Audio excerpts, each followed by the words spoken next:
मध्य प्रदेश में अचानक बेमौसम बारिश और आंधी के कारण खेतों में खड़ी गेहूं और चने की फसल को भारी नुकसान पहुंचाया है। वहीं हरदा जिले में कृषि मंत्री कमल पटेल खुद प्रभावित फसलों का जायजा लेने के लिए खेत पर पहुंचे, जहां उन्होंने तत्काल खराब हुई फसलों के आंकलन के लिए अधिकारियों को निर्देश दिए हैं।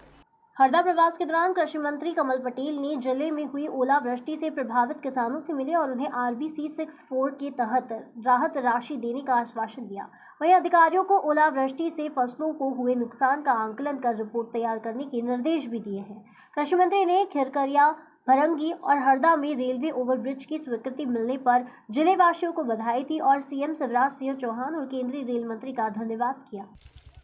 ये चने की फसल जो है गेहूं के पहले आती है, लेकिन अभी तक चना बाद में खरीदा जाता था, इसलिए 86% किसान आधी कीमत में मंडी में ले जाता था और मंडी में भीड़ ज़्यादा होने के कारण पूर्ति ज़्यादा होती थी, मांग कम होने से रेट आधे देते थे। पिछले साल तक 3,3500 ही रेट थे, लेकिन हमने माननीय मुख्यमंत्री शिवराज जी के नेतृत्व में भाजपा की सरकार, किसानों की सरकार है, इसलिए चना पहले खरीदने का निर्णय लिया है। और पहले निर्णय लेने के कारण और 1 फरवरी से हमने इसका पंजीयन शुरू किया। जैसे ही पंजीयन शुरू किया, हमने घोषणा की कि इस बार मार्च में ही खरीदेंगे। उसके कारण रेट बढ़ गए हैं और 5,000 औसत हो गया है, जबकि 5100 समर्थन मूल्य है, 5600 तक बिक रहा है। जो 3500, 4,2500 से 3500 बिकता, वो 4500 से 5500 हो गया है। सरसों के रेट भी 5600 हो गए, मसूर के रेट भी 5600 हो गए। तो इस प्रकार पहले खरीदने का फायदा ये हुआ है, क्योंकि हम किसान हैं, हम जानते हैं कि किसान की फसल कब आती है और कब उसको कैसे रेट दिलाना। तो ये छोटे किसानों 86% किसान जो आधी कीमत में बेच देते थे, उनको लाभ मिलेगा। और ये अभी बारिश के कारण हमने 15 की जगह 22 किया, लेकिन 22 मार्च से खरीदी शुरू होगी और किसानों को हम डबल रेट दिलाने में सफल हुए हैं। इस बार 16,000 करोड़ से 24,000 करोड़ किसान की जेब में आएगा, जो अभी तक व्यापारी उद्योगपतियों की जेब में जाता था।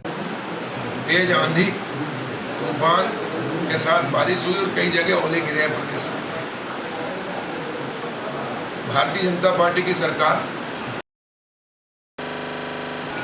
संवेदनशील सरकार है और हमने तत्काल माननीय मुख्यमंत्री जी ने भी संज्ञान में लिया और तत्काल सभी जिले के कलेक्टरों को, DDA को हमने निर्देशित किया है कि वीडियोग्राफी कराकर पटवारी और कृषि विभाग के अधिकारी और वरिष्ठ अधिकारी भी जाए, तहसीलदार, SDM, DDA, और मौके पर जाकर निरीक्षण करें, उसकी वीडियोग्राफी कराएं। गाँव के सरपंच, पंच या कोई भी 5 लोग, और नजरिया आकलन करके वीडियोग्राफी के माध्यम से जहाँ जहाँ भी नुकसान हुआ है उसका सही आकलन करके उसका पंचनामा बनाकर 1 कापी पंचायत को, 1 कापी जिस किसान के खेत में नुकसान हुआ उसको और 1 कलेक्टर के यहाँ जमा कराएं, ताकि RBC 64 में भी राहत दी जा सके।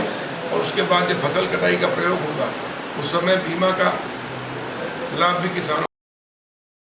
हरदा की वर्षों पुरानी मांग थी, अंग्रेजों के समय से लेकर हमारे यहाँ जाम लगा रहता 2-2 घंटे, 1-1 घंटे। खिड़कियाँ शहर 2 भागों में बटा था, लेकिन खिड़कियाँ का पिछली बार माननीय मुख्यमंत्री जी आए थे जन आशीर्वाद यात्रा में, आधा घंटे वो खुद खड़े रहे थे और हमने उनसे घोषणा कराई थी। वो घोषणा उन्होंने पूरी कर दी, इसलिए मुख्यमंत्री जी का मैं धन्यवाद करता हूँ। खिड़कियाँ का रेलवे ओवरब्रिज, भिरंगी गेट का रेलवे ओवरब्रिज, मसनगांव कमतड़ा का रेलवे ओवरब्रिज, तीनों रेलवे ओवरब्रिज की राशि इस बजट में एक साथ स्वीकृत हो गई है। हरदा का जो बाईपास बन रहा है 4 लेन, उसकी ओवरब्रिज पहले से स्वीकृत हो गया है। तो इस प्रकार अंडर ब्रिज और बनवा देंगे यहाँ पर, उसके लिए भी हम रेलवे के अधिकारियों को प्रस्ताव लेकर बना रहे हैं।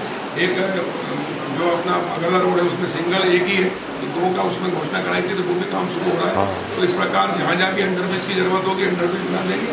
रेलवे ओवरब्रिज की तो पूरी समस्या है, आज़ाद भारत की 73 साल की जो समस्या थी वो 1 साल में हल कर दी। इसलिए मैं मुख्यमंत्री जी का, केंद्रीय रेल मंत्री जी का, प्रधानमंत्री जी का, PWD मंत्री जी का धन्यवाद करता हूँ। हरदा फिलहाल कोरोना काल में प्रकृति की मार से जूझ रहे किसानों की प्रदेश की किसान हितैषी सरकार की कितनी मदद करती है, ये देखने वाली बात होगी। हरदा से कपिल घाटे की रिपोर्ट।